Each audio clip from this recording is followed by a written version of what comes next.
salvation that is taught to us in the New Testament, very clearly taught in the New Testament. And we need to have an understanding of the concept of repentance, because quite often when the gospel is proclaimed throughout the earth, that particular aspect of the gospel is in fact ignored. The love of God is proclaimed, and how God loves sinners and God wants people in his kingdom. But there is this aspect of repentance that was always proclaimed right from the outset of the gospel and should continue to be proclaimed whenever the gospel is taught. In fact, it is one of the foundation doctrines for the Christian faith. There are 6 foundation doctrines that are taught to us in the book of Hebrews. And of the 6, the doctrine of repentance from dead works is in fact the very first one that is taught. The scripture we can look at is in Hebrews chapter 6, verse 1 and 2.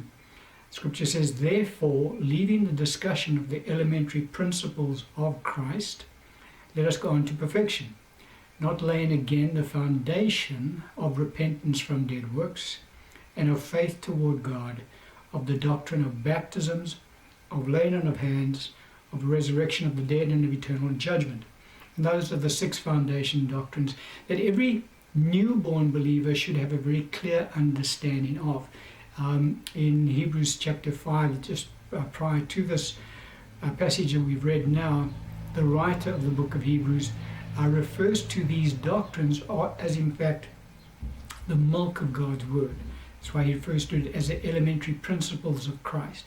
In other words, all believers that come into the kingdom of God should have a very clear understanding around these 6 doctrines. And if you do, then your Christian walk becomes that much more sure, because you're able to then benchmark any teachings that you are exposed to against the foundation doctrines, and anything that obviously falls outside of those foundation doctrines you can pretty much discount as not being from God. But getting back to this doctrine of repentance, so we see it is the very first of the 6 foundation doctrines, called repentance from dead works. And in fact there are 2 doctrines which are almost the cornerstones, so to speak, of the Christian faith. Now you have these 6 foundation doctrines that would be the bedrock on which the church, or the Christian faith, is built. But the 2 that are the 2 most important of these 6 that are taught to the church are in fact the first 2, repentance from dead works and faith toward God. You say, well, where do we pick that up from? Well, we pick it up when we have a look at the Apostle Paul in what he taught the churches, because obviously, he was used extensively by the Lord in starting the church, and in fact, most of the New Testament epistles are written to us by Paul, and even the book of Acts, which Luke wrote, is primarily an account of the ministry of Paul. And so what we pick up in this particular passage of scripture is the fact that Paul, the Apostle Paul, concentrated on these 2 foundation doctrines wherever he taught the gospel of our Lord Jesus Christ. And we pick this account up in Acts chapter 20, verse 18 to 21. Scripture says, "And when they had come to him, he said to them, You know from the first day that I came to Asia, in what manner I always lived among you, serving the Lord with all humility, with many tears and trials which happened to me by the plotting of the Jews. How I kept back nothing that was helpful, but proclaimed it to you and taught you publicly and from house to house, testifying to Jews and also to Greeks." Now this is what he taught: repentance toward God and faith toward our Lord Jesus Christ. And so the Apostle Paul is reminding the elders of the church of Ephesus, in context what has happened here. Paul is on his way to Jerusalem, and he stops off at the town of Miletus, I think it was, and he called the elders of the church of Ephesus to come down to him. Now the reason he does that is because he knows that he's never going to see that church in this life again. Obviously He saw them when they all got back to heaven. But in this life, he knew he would not ever visit that particular church again. And Paul had spent 3 years in that church, teaching that church every single day. And he actually didn't plant that church. If you read the book of Ephesians, you see very clearly that that church had been planted before Paul got there. But nevertheless, Paul was instrumental in developing that church and growing that church. And so what he does when he calls down these elders, he wants to impart to them sound advice, because he knows he's not going to see them again, and he wants to make sure that they really are focused in their Christian walk going forward, because they're not going to have any further input from Paul in the flesh, that is. And so he reminds them about 2 specific doctrines that he concentrated on in the time that he was there. And those 2 doctrines are repentance toward God and faith toward our Lord Jesus Christ. And if you go back and you look at the foundation doctrines as referred to in the book of Hebrews by the writer, who in fact was Paul as well, what Paul refers to as repentance toward God, in Hebrews he refers to it as repentance from dead works. And so repentance is always, it has a double-sided component to it from a biblical point of view, in that we repent towards something, we repent from something.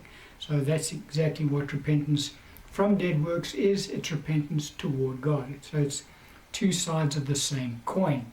And then he refers to faith toward our Lord Jesus Christ. In the book of Hebrews, he refers to faith toward God. And so those are the 2 doctrines that the Apostle Paul concentrated on when he taught the churches, wherever he taught the gospel. Now, obviously, he taught everything else as well. We have all of our revelation knowledge about the gospel through Paul's writings. But these are the 2 doctrines that he focused on. And as I say, they form almost like the cornerstone of the Christian faith: repentance from dead works and faith toward God. And so it's really the repentance from dead works doctrine, the aspect of repentance that we're wanting to really concentrate in today's discussion. Concentrate on, should I say, in today's discussion. Repentance always involves an act of the will of man, because it's as an act of our decision that we decide whether we're going to repent or not. Now, with regards to repentance being completely tied in with the gospel of salvation, we'll pick it up in, not only obviously it's in the foundation doctrines, as we've had a look at already, but even our Lord Jesus Christ, when he was on the earth, preached the gospel of repentance. Look at this passage here. Mark chapter 1, verse 14 and 15. Scripture says, "Now after John was put in prison, Jesus came to Galilee, preaching the gospel of the kingdom of God." Now, that's the gospel that our Lord is preaching. So what did he preach? "And saying, the time is fulfilled, and the kingdom of God is at hand. Repent and believe in the gospel." And so there's the 2 cornerstones coming up again. Repent and believe. Repentance from dead works, faith toward God. And that's really the gospel message that our Lord Jesus focused on when he was on the earth. Repent and believe. Notice that he puts repentance before faith. And that's how it's listed in the foundation doctrines. Repentance from dead works, faith toward God. But the gospel that our Lord Jesus Christ preached wherever he went included the 2 cornerstone aspects: repent and believe. Repentance and faith. Those are the 2 cornerstone foundations. It's so important for Christians to have a very clear understanding of these 2 foundation doctrines, because it's through these doctrines that we're able to live out our Christian faith, if you study them in depth. But anyway, so that's the gospel our Lord preached. He preached repent and believe. But repentance he placed first. When our Lord sent out his 12 apostles on their own to go preach the gospel, this is while our Lord was still on the earth. After his first year, The disciples had been with him for a year, and after their first year, he then sent them out on their own to preach the gospel for the first time. They went out 2 by 2. We pick that up account in Mark chapter 6, verse 7 and to 12. Scripture says, "And he called the 12 to himself, and began to send them out 2 by 2, and gave them power over unclean spirits." So they go out and they preach the gospel, they cast out demons, then they heal the sick. Verse 12, "So they went out and preached." Now this is the only record we have in Scripture as to what it is that the disciples, the apostles, actually preached while our Lord was still on the earth. In verse 12 again, "So they went out and preached that people should repent." And so very clearly they had learned from the Lord Jesus Christ that repentance was a very important part of the gospel of the kingdom of God. And so the only record we have of what the apostles preached during that first period they went out on their own is they preached a message of repentance to the children of Israel. And so the pattern is very clear to us in Scripture that the gospel message of the kingdom of God, the foundation is a foundation of repentance. It's so important for us to recognize that truth.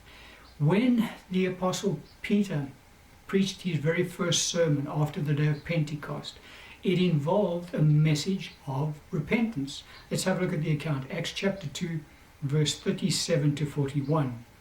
"Now when they heard this, they were cut to the heart and said to Peter and the rest of the apostles, 'Men and brethren, what shall we do?' Then Peter said to them, 'Repent, and let every one of you be baptized in the name of Jesus Christ for the remission of sins, and you shall receive the gift of the Holy Spirit.'" Verse 41. "Then those who gladly received his word were baptized, and that day about 3,000 souls were added to them." So what had happened here, we know the account, the day of Pentecost, the Holy Spirit was poured out on the Jews in the temple, the disciples, should I say, in the temple. And the Jews around them saw, witnessed what transpired. They were curious. Obviously, there was a lot of response from the Jews. Peter gets up and he preaches to the Jews on that day. Now, when he preaches to them, what the Holy Spirit does, the Holy Spirit convicts a lot of those Jews that hear him, because the Bible says they were cut to the heart. And so when they were convicted, they recognized that what this person, Peter, was preaching, there was truth to it, and they needed to respond to it. So they asked Peter, "What are we going to do?" And Peter's response to them, "You need to repent." And so Peter puts the ball back in their court, and he gets them to make a decision of their own free will. That's what repentance requires. Repentance requires that we make a decision to turn away from our lifestyle and turn toward God. And that's what Peter encourages the Jews to do. Now, on that particular occasion, the Bible says that 3,000 souls were added to the body of Christ. That's the first sermon that is preached by the church after the day of Pentecost. And so we see very clearly that the gospel message preached on that occasion included the aspect of repentance. Very important. The next time we have an account of a sermon preached again in the book of Acts is a few days later. Peter and John, you recall, they were on their way to the temple.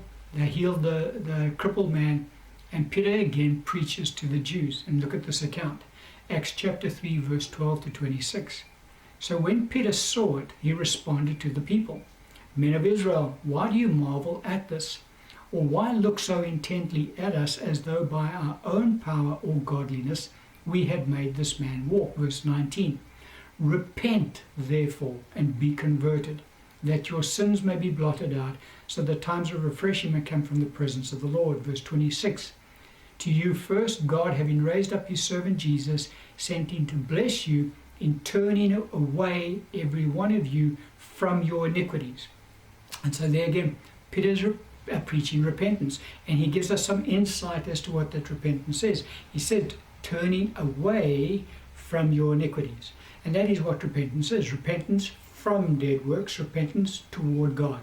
And so we can't get away from it. When we preach the gospel of Jesus Christ, there has to be a conscious decision made by the person who is responding to the gospel to say, yes, I will turn away from my current lifestyle and I will turn to God. That is repentance, and it needs to be preached. In fact, God has commanded that particular message be preached. We pick that up in Acts chapter 17, verse 30.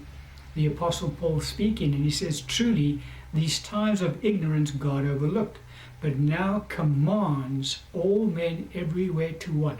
To repent. Why? Because God recognizes that this lifestyle is completely foreign to the kingdom of God, just as the lifestyle of the kingdom of God is completely foreign to this world.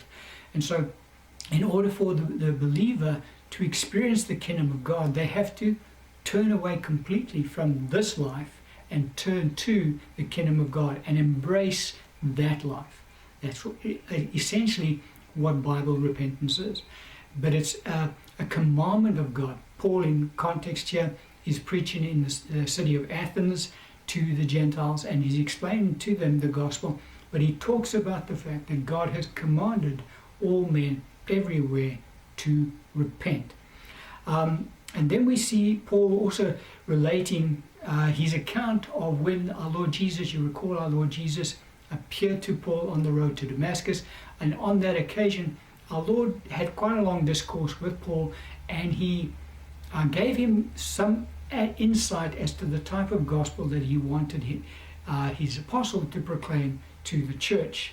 And we pick that up in Acts chapter 26, verse 19 and 20. Paul relating to King Agrippa what had transpired on that occasion. Therefore, King Agrippa, I was not disobedient to the heavenly vision, but declared first to those in Damascus and in Jerusalem and throughout all the region of Judea, and then to the Gentiles. What, Paul? That they should repent, turn to God, and do works befitting repentance.